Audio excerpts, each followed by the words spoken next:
Historically speaking, the criminal justice system in the state of Mississippi followed the trends of the country. However, there were some interesting exceptions that set the Magnolia State apart from others in the nation. The first centralized prison in Mississippi was opened in 1840, and it was called the Walls. By the 1860s, the prisoners were used in convict leasing contracts, in which industries agreed to house and feed the state's inmates in exchange for the cheap labor that the inmates provided. By the 1890s, outrage over the convict leasing system forced Mississippi to abolish this arrangement.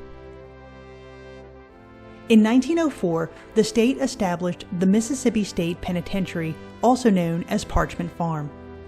Located in Sunflower County, the prison grounds, which encompassed 20,000 acres, became a penal farm, as the inmates worked the land and therefore made the prison self-sufficient and profitable for the state. By 1918, Parchman had a net revenue of $825,000. Like many other states, Mississippi uses execution as punishment for capital crimes. By the 1930s, Mississippi was still using hangings as the primary means of execution, and each county in which the crime was committed was responsible for executing the convicted person. The state, however, was considering a centralized location where the state took control of executions, as a number of botched hangings became cause for concern. Parchman Farm was the logical choice for this centralized death row. However, residents of Sunflower County, already distressed at having Parchman in their backyards, thought that the county would be further stigmatized as a death county if executions were carried out within the walls of Parchman. Additionally, no other county was keen on having an execution chamber either, so the state had to find a way to take control of executions while avoiding stigmatizing any one county and providing a more humane method of execution than hangings. In 1940, the state of Mississippi decided that a portable electric chair answered all of its dilemmas. The chair was the world's first such device, costing the state $4,000, and was taken from county to county in a large silver truck, which also carried a generator, switchboard, and the cables needed to perform executions. The executioner was named Jimmy Thompson and was described as, quote, a heavily tattooed, ex-convict, ex-merchant sailor, frequent drunkard, carnival showman, stage hypnotist, and ex-Marine. Thompson was paid $100 plus expenses for each execution. On October 11, 1940, Willie Mae Bragg was the first convict to be executed in the portable electric chair. Ironically, earlier in the same day, Hilton Fortenberry was also executed by hanging and was the last Mississippian to be hung as a method of execution. Jimmy Thompson's tenure as the traveling executioner lasted until 1944, when he was replaced. The portable electric chair itself was used for 15 years. During its use, the chair executed 73 inmates in courthouses and in county jails across the state. The jail, located in Attala County, Mississippi, was built in 1957 to house inmates from that county. The jail, which was nicknamed the Halfway Jail, had 24 beds spread out over several cells. There was also a solitary confinement cell, a suicide watch cell, an evidence room, and a drunk tank. Due to budget cuts, the jail was closed in 2016, with the inmates being moved to neighboring facilities. At its closing, it was the oldest operating jail in the state of Mississippi. Due to its history, which includes verified deaths, the Old Attala County Jail is now considered to be one of the most haunted locations in Mississippi. Due to this moniker, Soul Sisters Paranormal decided to travel to the Magnolia State to determine for ourselves if the Old Attala County Jail really is haunted. Step up to the second flashlight, please, and turn it on.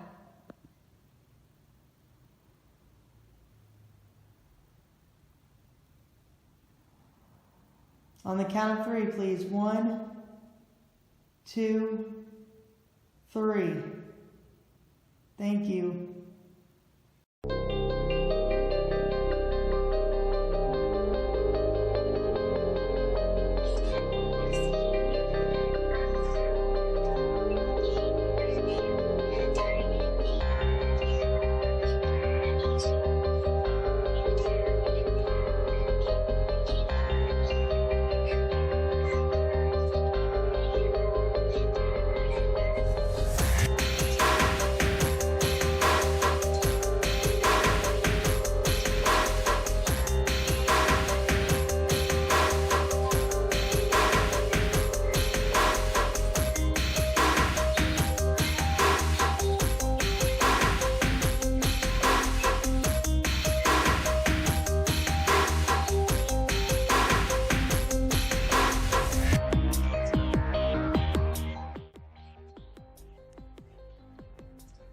The Attala County Jail sits on a corner near Main Street in Kosciuszko, Mississippi.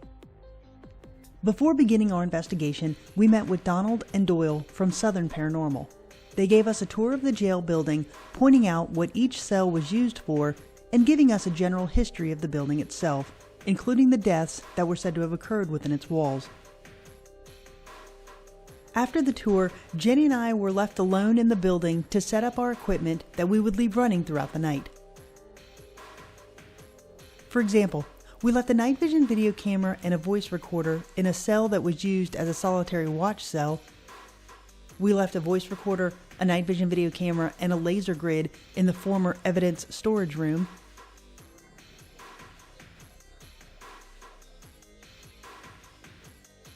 We left the night vision video camera and a laser grid in the main hallway.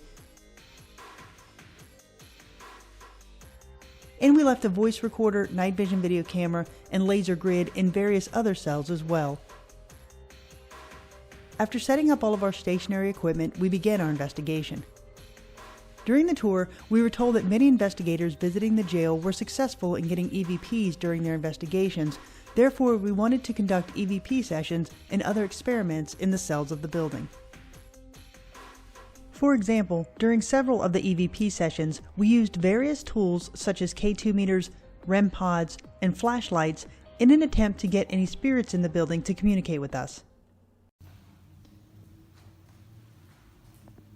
Okay, can you turn it off for us?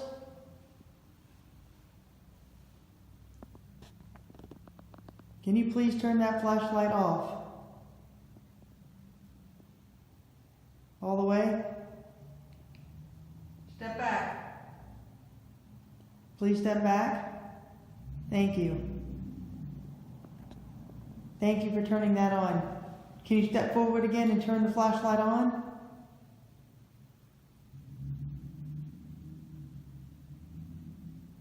Whoever just turned that flashlight on, can you please do it one more time to validate that you're here?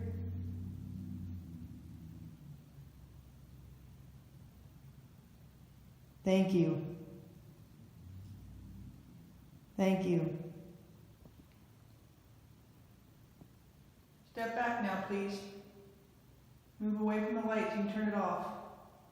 Turn it off. All the way, please. Turn it off all the way. Keep going. Shut it down. Thank you. Can you turn another one on?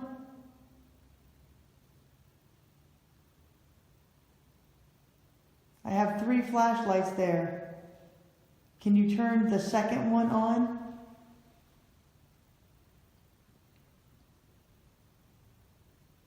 Step up to the second flashlight, please, and turn it on.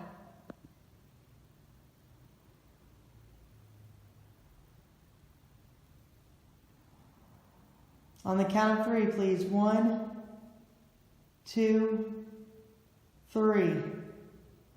Thank you. Now can you step back? On the count of 3. 1, 2, 3. Step back for me, please, and turn it off.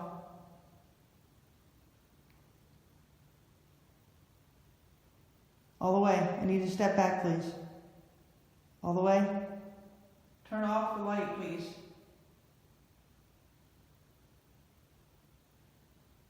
All the way. Step back. Thank you. After the flashlight session, we tried several other pieces of equipment in various cells in an attempt to get any entity to communicate with us.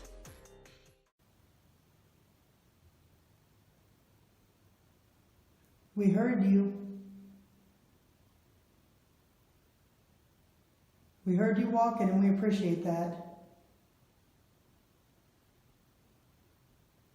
Come a little closer. Light up that red light.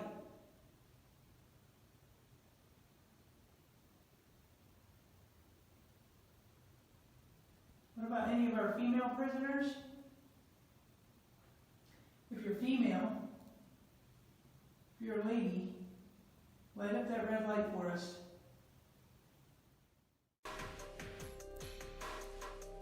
While we had very little interaction with our handheld equipment during our 5-hour investigation, it seems that certain spirits did want to let us know that they were there and that they could respond to our questions. In the moment, we heard knocks, bangs, noises, and voices that we could not explain. And after reviewing our audio footage that we captured, we found that we had recorded many of them quite clearly. For example, while we were in the building, we heard knocks and bangs that we could not explain. During the night, we left the building entirely, and the voice recorders that we left in the cells captured hours worth of noises and bangs, such as this brief montage.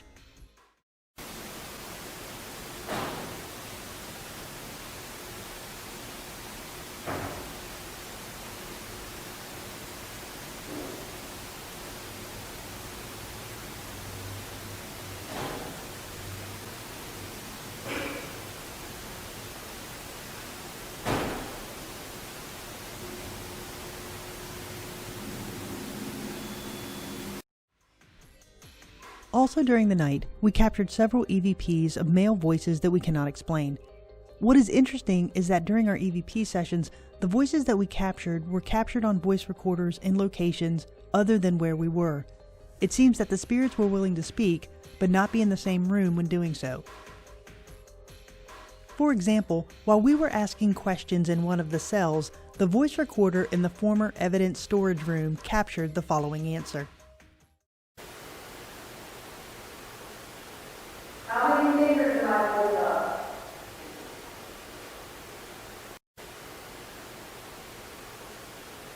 How many fingers can I hold up?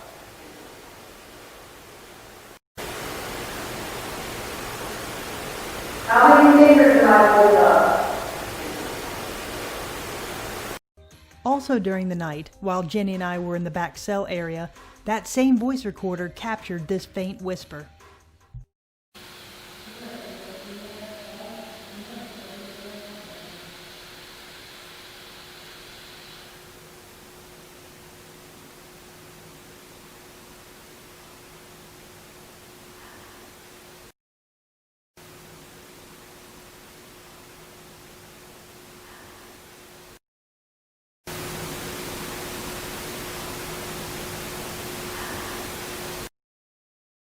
The former evidence storage room seemed to be the most active area of the jail that night, as the final 3 EVPs that we captured during our investigation were also captured by the voice recorder in that room. Jenny and I were sitting in the former suicide watch cell when several of the questions that we asked received a response, one of which we both heard in the moment. This is solitary confinement. Suicide watch.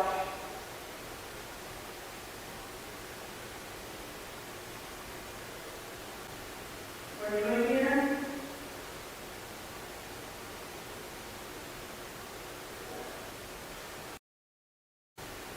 Are you in here?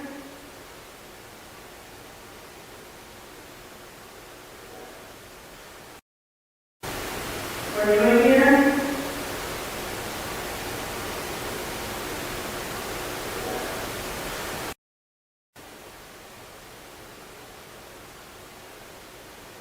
Do you need help?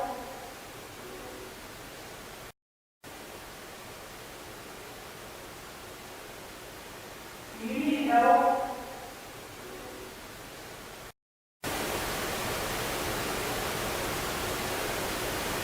Do you need help?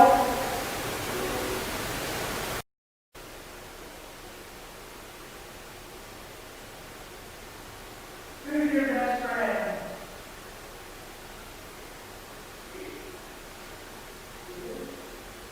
Peter, your best friend?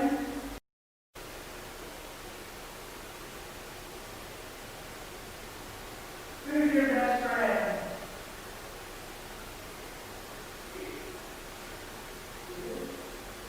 Peter, your best friend?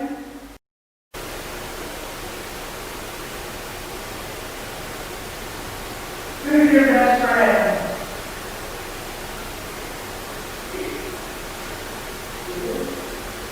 Peter, your best friend? Jails are places that are notorious for despair, violence, and in some cases death. The history of the Mississippi penal system included methods that were unique to the state, such as the traveling electric chair. During the tenure of the portable chair, county jails and courthouses served as the execution chamber for those sentenced to death in those counties. The Old Attala County Jail also had a past that included violence and death within its walls. Due to this history, it seems that perhaps the spirits of some of those inmates have decided to stay forever behind bars in the Old Attala County Jail.